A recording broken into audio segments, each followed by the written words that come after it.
Olá, estamos em mais uma videoaula e vamos trabalhar agora sobre a questão de força de atrito e plano inclinado. Estou pegando aqui um trabalho de alguns alunos que fizeram um trabalho até interessante, que eu estava dando uma olhadinha, para vocês conhecerem em linhas gerais, tá?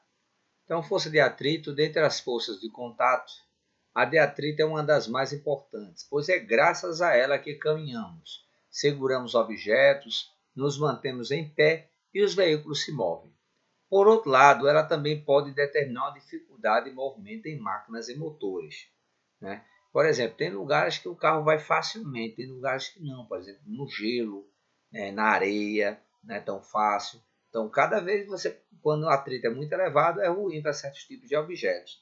Mas às vezes o atrito é uma coisa necessária, por exemplo, uma curva. Se for perfeitamente lisa, muitos carros vão deslizar. Então é importante essa questão do estudo do atrito. A força de atrito é uma força de contato que surge sempre que um objeto tende a deslizar sobre o outro e se opõe ao movimento relativo entre eles. Então, se você quer se movimentar para a direita, a força de atrito vai ser para a esquerda. Se você quer se movimentar para a esquerda, ela vai ser do lado. Se você quiser ir para o lado esquerdo, então ela vai para o lado direito. Então, sempre ela é uma força oposta ao movimento, tá? Isso é muito interessante você saber da força de atrito. E aí está em qualquer bloco que numa superfície que tem atrito, nós teremos a força peso, que ela é voltada para o centro da Terra, a normal, que é a oposta a ela, de sentido oposto, de mesmo módulo. Aí você tem a força e o FAT. Há situações que você pode aplicar a força, mas o atrito é tão alto que mesmo assim não dá para mover, tá? Diferente de quando não tem atrito. Qualquer forcinha o corpo vai se mover. Quando tem atrito, essa força tem que superar o atrito para ir entrar. Daí, existem dois tipos de atrito que se fala. Um quando o corpo está parado, chamado de força de atrito estático, e outro quando ele entra em movimento, chamado de força de atrito dinâmico, tá? Em algumas situações de problema acontece isso. Então, FAT é o símbolo da força de atrito. As forças de atrito são sempre paralelas à superfície de contato entre os objetos. Vale ressaltar que a força de atrito é sempre contrária ao movimento. Isso aí é uma questão que você vai encontrar em todas as situações, tá? Por exemplo, a força de atrito pode ser classificada em dois tipos: atrito estático e atrito cinético ou dinâmico, que foi o que eu falei.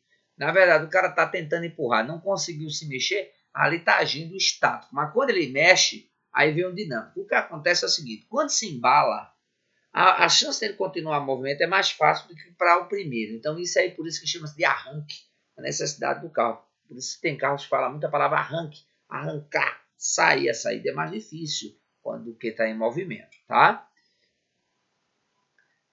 As forças de atrito estático. A força de atrito estático é a força de atrito que atua quando não existe movimento relativo entre as duas superfícies.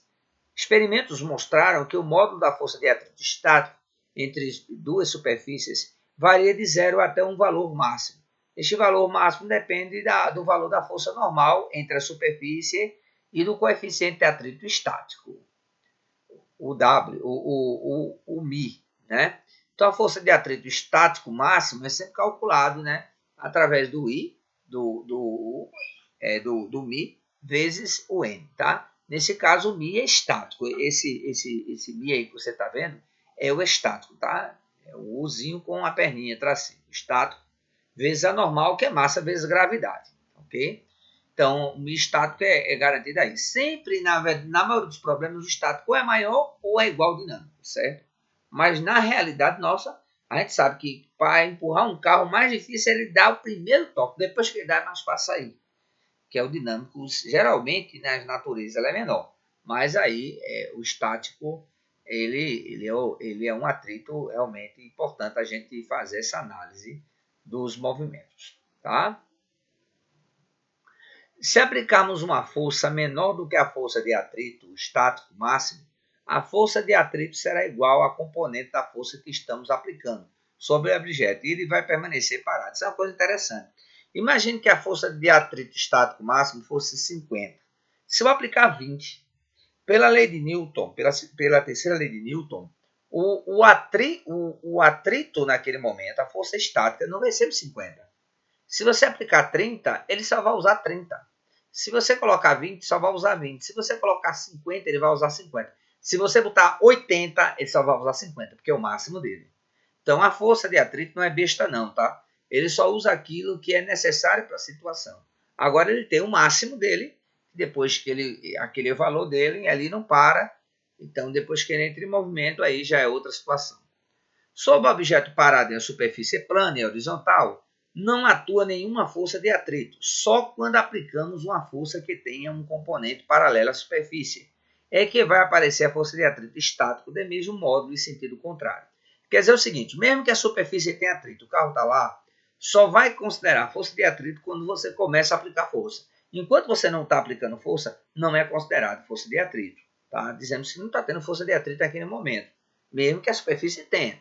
Força de atrito só vai agir quando aquele corpo for realmente engrenar em movimento. Tá?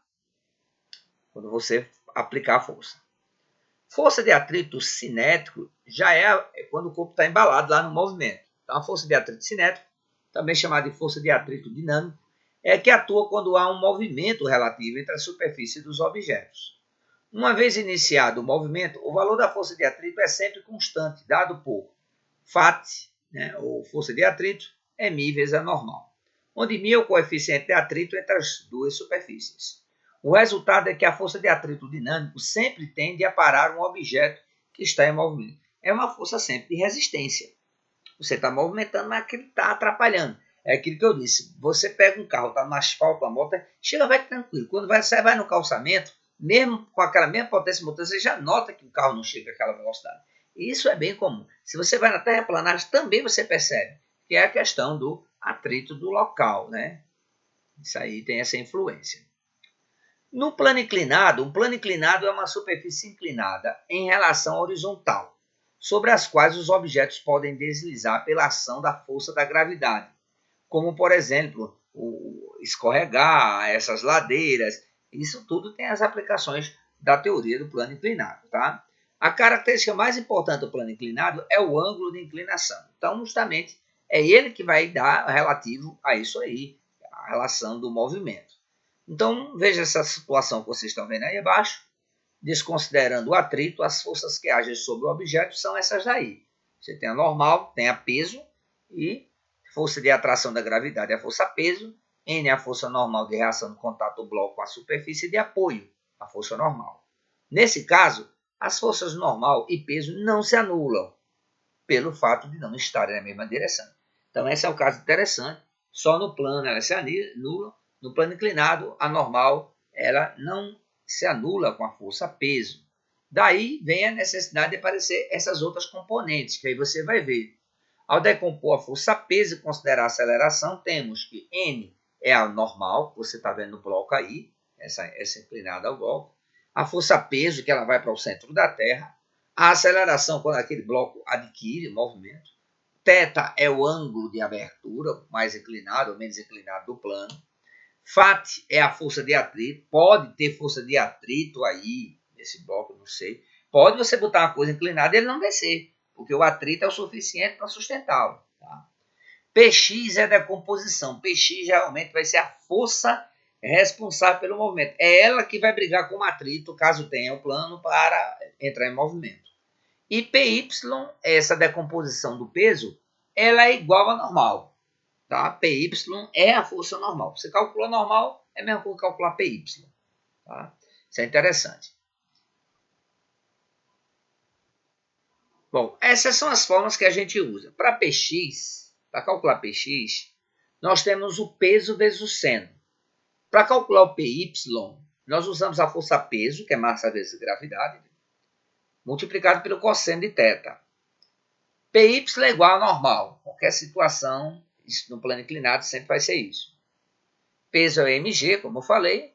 E Φ, que é a força de atrito, é μ vezes a normal. Nesse caso, se for no plano inclinado, imagina, Φ seria igual a μ vezes a normal. Quem é normal? Py. Então, Φ seria μ vezes P vezes cosseno. Tá? Isso aí é coisa interessante do plano inclinado. Φ é μ vezes a normal, é mg quando é normal, assim, quando é um plano horizontal. Quando é plano inclinado, Φ é μ vezes a normal, mas a normal é Py. Então, nesse caso, vai ser Mi vezes P vezes cosseno para calcular o FAT, ok? E aí eu espero que vocês tenham visto, de um modo geral, essas fórmulas. Dê uma leitura no livro de vocês, tá? Dê uma pesquisada, dê uma analisada e se ligue nos exercícios resolvidos que eu fiz. Aí você faz uma pesquisa, procura alguns exercícios aí para vocês fazerem e qualquer coisa aí vão tirando a dúvida um com o outro, vão discutindo para resolver. A aprendizagem é assim, individual nem sempre sai, mas o coletivo é muito importante. Um abraço a todos, fiquem com Deus.